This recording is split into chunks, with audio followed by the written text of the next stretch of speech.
하나님의 말씀 봅니다. 시편 오늘도 109편 109편 오늘 21절부터 26절까지 있는 말씀을 보겠습니다. 말씀을 교독합니다. 그러나 주 여호와여, 주의 이름으로 말미암아 나를 선대하소서. 주의 인자하심이 선하시오니 나를 건지소서.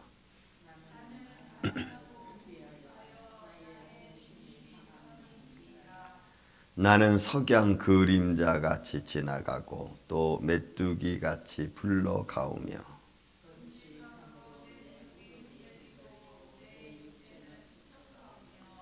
나는 또 그들의 비방거리라. 그들이 나를 보면 머리를 흔드나이다.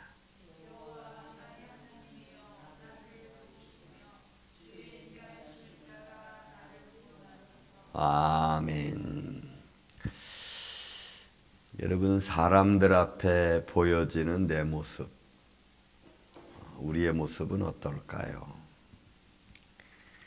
다윗은 앞서 저주의 기도를 하고 또 그 저주의 기도 속뿐만이 아니고 그들을 저주하기를 좋아했던 그런 사람들의 어떤 삶을 통해서 아주 공고함을 당한 내 심령, 누가 나를 끊임없이 욕하고 비방하고 그리고 왜 인생을 저렇게 사느냐라고 말을 한다면 과연 우리는 그렇게 나한테 이야기하는 사람들 앞에 어떤 모습으로 나는 서야 될까?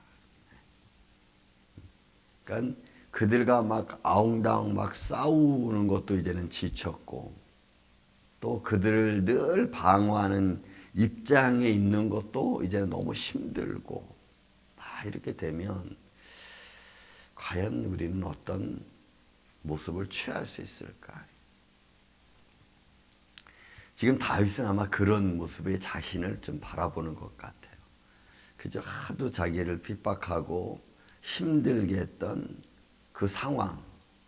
그리고 이제는 여러분 뭐 도망 다니는 것도 한두 번이죠. 여러분 10년 동안 도망 다니는 것은 그야말로 지치는 거죠. 뭐 혼자 도망 다니는 거라면 또 어떻게 해서 살아보겠지만 그러나 어떤 자기를 쫓는 무리들과 함께 피해 다니고 도망 다녀야 되고 또 거기에 한번 좀 하고 싶어도 하나님이 막으시고 막 이러면 그 육신의 그 갈등이라는 것은 굉장히 심할 거예요.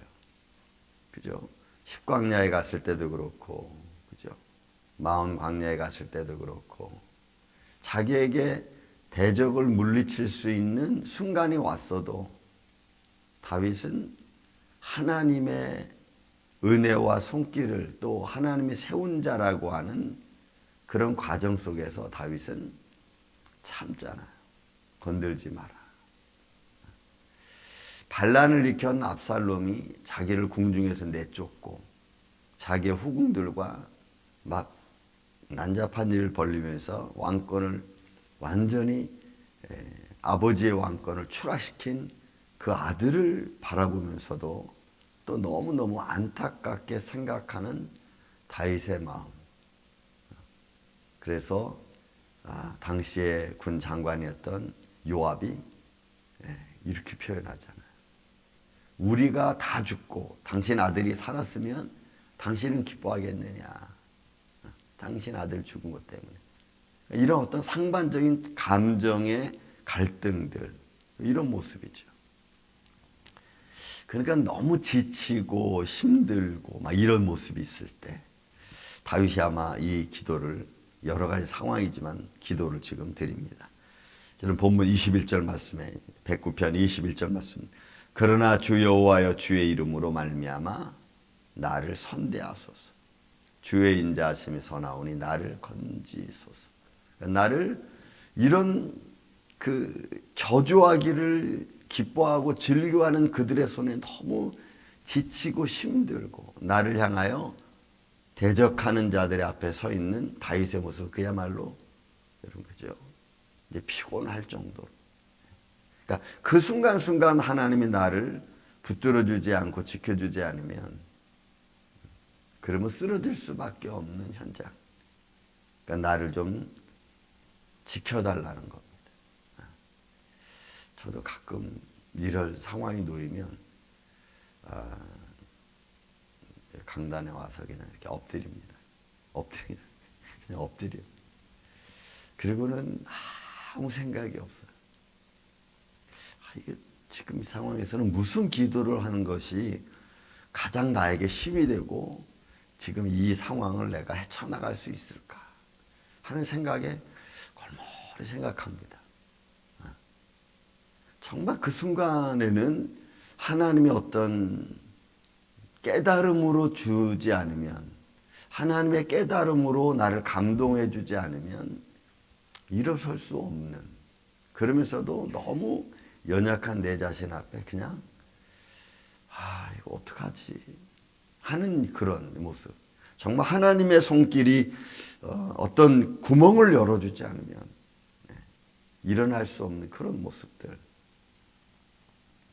나를 선대해달라는 다윗의 모습, 나를 건져달라고 하는 다윗의 간절함. 그러니 자신의 모습은 어때요? 22절, 23절, 24절은 자신의 모습을 표현하는 겁니다. 나는 가난하고 궁핍하여 나의 중심이 상하이나이다. 가난하고 궁핍하다는 표현은 다윗은 가난한 적이 사실은 없어요. 때마다 일마다 하나님이 그를 지켜주시고 축복하시고 또 왕 중에 있던 왕 아닙니까? 이스라엘을 통합시키고 가장 나라를 부강하게 만들었던 왕입니다.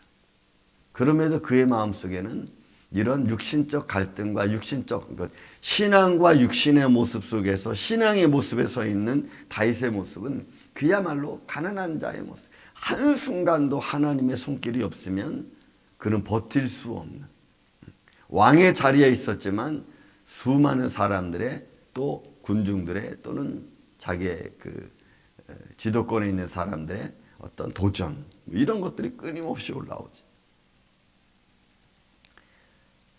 궁핍하고 나의 중심이 상합니다. 결국 이거는 가난한 신앙적으로 보면 가난한 자의 심정이죠. 주님을 향한 끊임없는 강구하는 자의 모습. 또 자신의 모습 마치 이제는 석양의 그림자같이 지나가오. 그래서 21절, 23절, 24절에 나는 이런 표현으로 자신의 모습을 표현합니다. 그러니까 한 절 한 절 속에 담겨져 있는 다윗의 모습을 우리가 볼 필요성이 있어요.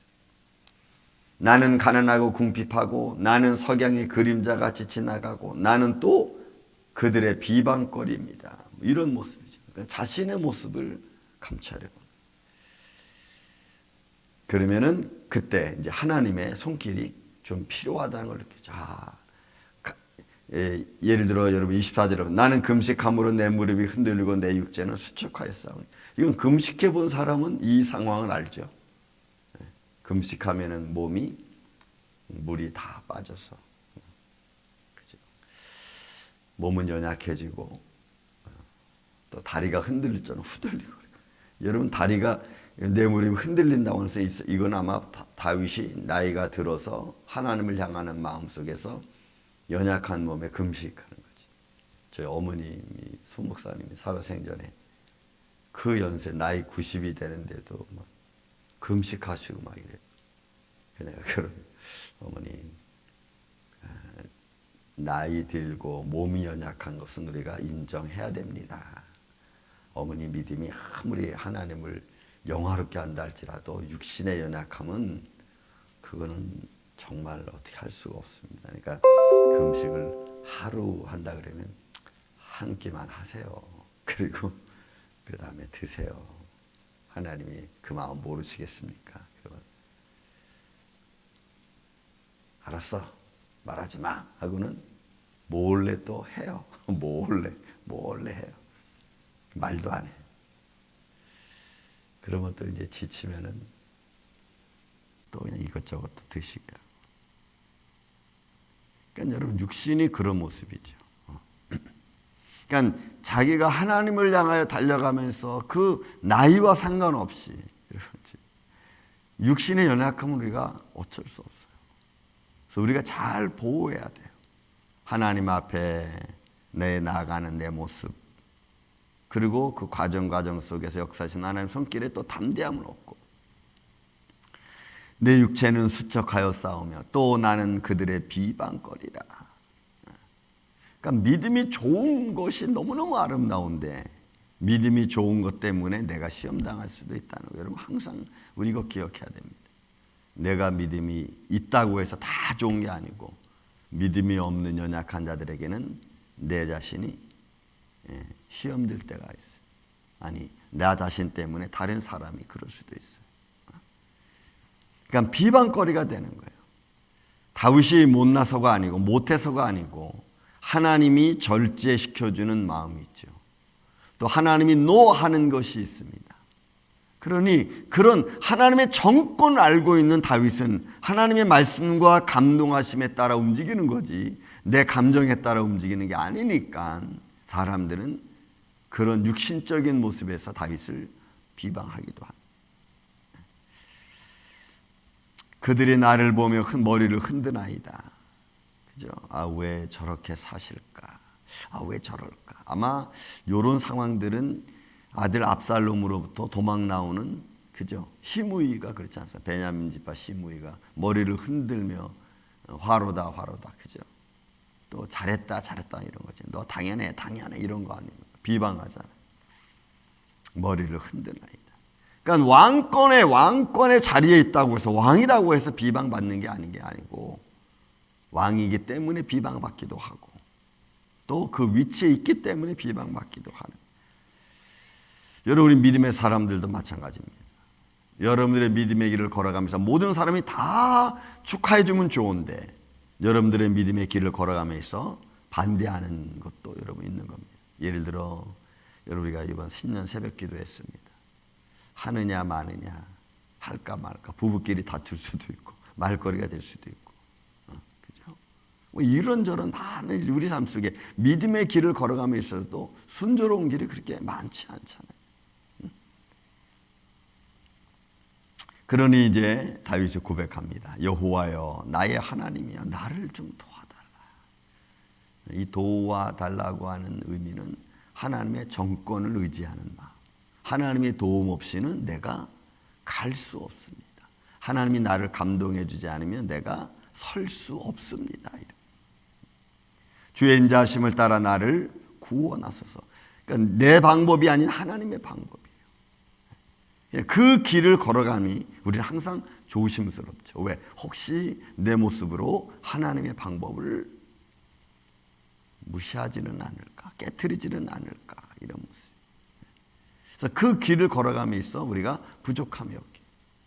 한국에 아주 참 멋있는 우리 지난 우리 교회 1년마다 한 번씩 오셨던 정헌교 목사님, 은퇴를 이제 하셨습니다. 그 은퇴한 영상을 저한테 이렇게 보여줬어요. 아주 심플하게, 정말 교회, 대형 교회인데도 아주 심플하게 은퇴를 하면서 그분이 저한테 한 말씀이 있습니다. 다 하나님의 은혜였다라고 하는.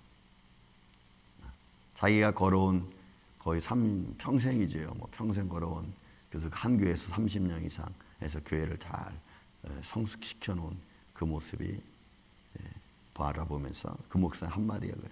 다 하나님의 은혜였다. 제가 그 말을 들으면서 우리가 할 수 있는 말은 이게 다인 것 같아요. 제가 그 말씀을 이렇게 들을 때. 나라를 부강해주고 가정을 지켜주시고 자녀를 지켜주시는 그런 모습을 볼 때 내가 뭐 자랑하는 게 아니고, 아, 이건 다 하나님의 은혜였구나. 자손을 지켜주신 것도 이거 하나님의 은혜였구나. 그러니까 다윗이 그걸 바라보는 거예요. 하나님 나를 구원해달라. 계속해서 그러죠. 나를 선대해달라. 또 내게 은혜를 베풀어달라. 인자하심을 해달라. 나를 구원해달라. 건져달라. 그죠? 이 모든 과정의 하나는 하나님의 은혜로 나를 지켜달라. 사랑하는 이 아침의 성도 여러분, 오늘도 우리는 또 어떤 일을 만날는지를 알 수 없습니다. 일이 막 반복될 수도 있고 겹칠 수도 있고, 혹 일이 겹쳐서 그것이 나에게 좀 힘든 상황이 돼도 여러분 그 겹친 일을 잘 믿음으로 풀어가고 지혜로 풀어가는 그런 모습에서 감사가 우리 안에서 끝이지 않고 늘 일어날 수 있는 이런 복된 하루가 되기를 전 주의 이름으로 축원을 드립니다. 여러분들을 향한 하나님의 손길이 겹쳐서 힘든 게 아니고 겹쳐도 감사할 수 있는 그런 모습으로 이 하루를 다시 한번 주의 이름으로 승리하는 복된 한 날 되기를 예수님의 이름으로 축원을 드립니다. 사랑과 은혜가 많으신 아버지 하나님, 우리는 매일매일 오늘 다윗이 자기 인생을 두고 고백하며 간구하였듯이 오늘도 우리를 구원하여 주시고 인자를 베풀어 주시옵고 단 주님의 손길로 우리를 붙잡아 주옵소서. 육신의 연약함을 가졌습니다. 주님, 기도하는 자의 기도의 삶 속에 주님 통행하여 주셔서 힘들지 않도록 주님 역사하여 주옵소서. 주님, 육신의 연약함을 주님 붙들어 주셔서 주의 일을 감당함에 있어도 연약하지 않도록 쓰러지지 않도록 주님 역사하여 주시옵기를 원합니다. 성령님이 함께하여 주옵소서. 지나간 밤 사이 동안도 우리를 지켜주신 하나님의 손길이 있음을 믿습니다.